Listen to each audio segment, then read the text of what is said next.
Em nosso estudo de hoje, a lição 86 do livro Religião dos Espíritos tem por título Dominar e Falar. Dominas o fogo, escravizando-o ali de caseira.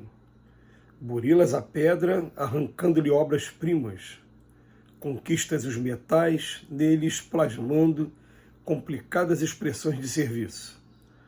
Amansa os animais ferozes, dele fazendo cooperadores na economia doméstica. Disciplinas o vapor e o combustível, anulando as distâncias. Diriges tratores pesados, transfigurando a gleba, a face da gleba.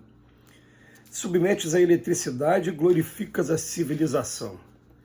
Retiras o veneno de serpentes temíveis, fabricando remédios. Senhoreias a energia nuclear e começas a alterar com ela a fisionomia do mundo. Controlas a velocidade e inicias vigorosa excursão para além do planeta. Entretanto, ai de nós, todos trazemos leve músculo selvagem, muito distante da educação.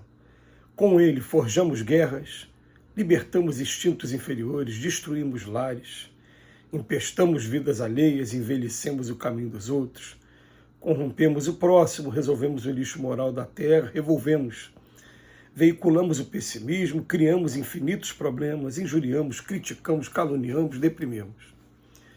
Esse órgão minúsculo é a língua, lâmina pequenina embainhada na boca. Instrumento sublime feito para louvar e instruir, ajudar e incentivar o bem.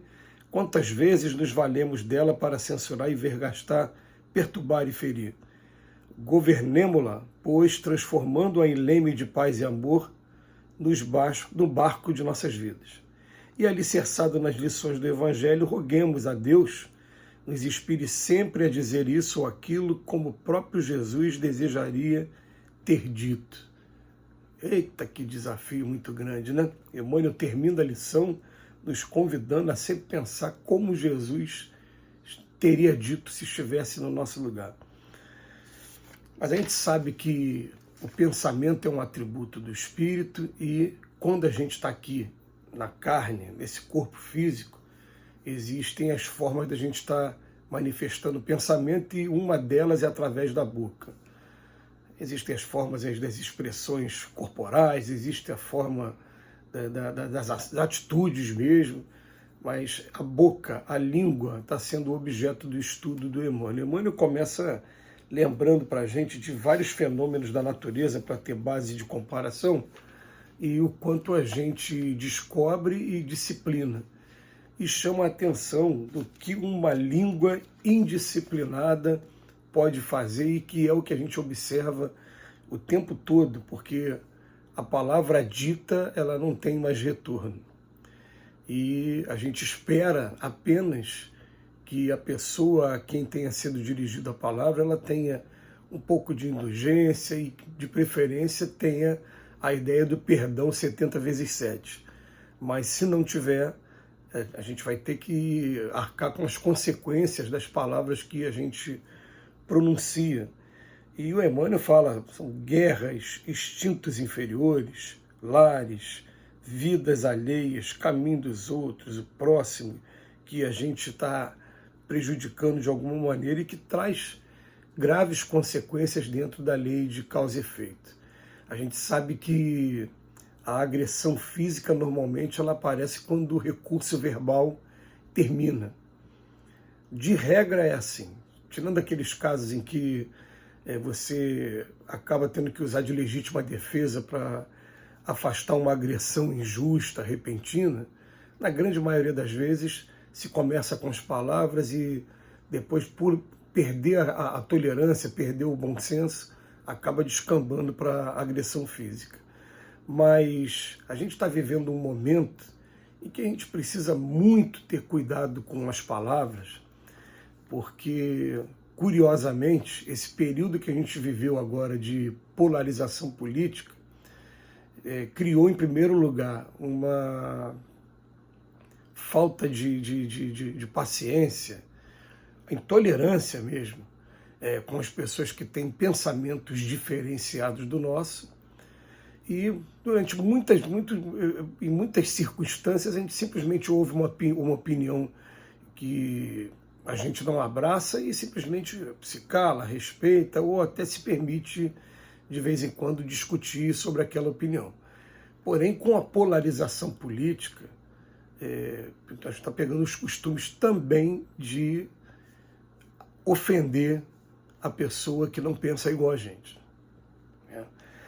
Eu tenho percebido isso com relação a posições religiosas, tenho percebido isso em um grupo que eu gosto muito de participar, porque eu gosto de futebol e gosto de jogar e gosto de assistir o jogo no estádio também. E às vezes a divergência de um e de outro, porque não gosta de um jogador, porque gosta. Às vezes você usa uma palavra ou outra que pode estar ofendendo, né, porque a pessoa não pensa igual a você. E a frase do Emmanuel, o texto do Emmanuel, ele é perfeito para a gente pensar muito. É um órgão minúsculo, que é a língua, uma lâmina pequenina e embainhada na boca. Eles chamam de lâmina. A gente sabe o que a lâmina faz. A lâmina corta, a lâmina produz lesões. Ele está chamando a língua de lâmina e fala para a gente, é um instrumento sublime que foi feito para louvar, instruir, ajudar, incentivar. E quantas vezes nos valemos dela para censurar, vergastar, perturbar, ferir, fazer fofoca.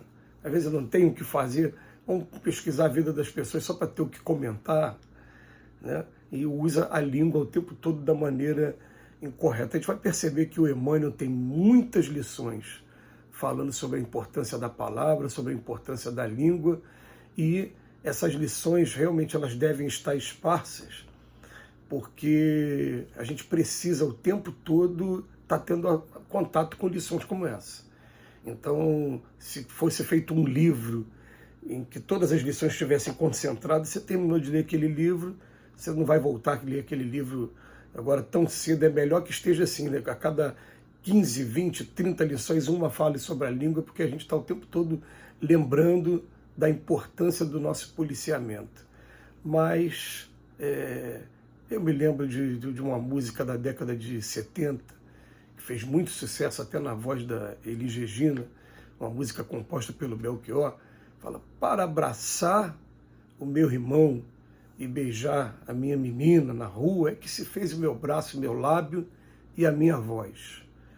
Essa música, né, ela tem uma mensagem que mexe muito com a gente. É para isso que serve.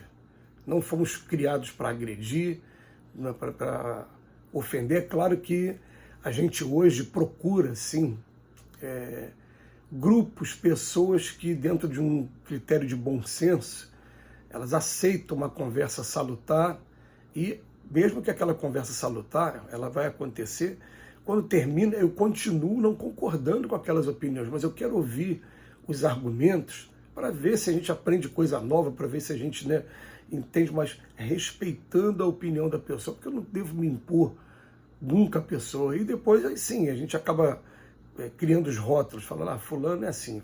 Com relação à política, hoje dizer que fulano é de esquerda ou de direita, ou como alguns amigos que eu tenho também, que não são nem um lado nem o outro.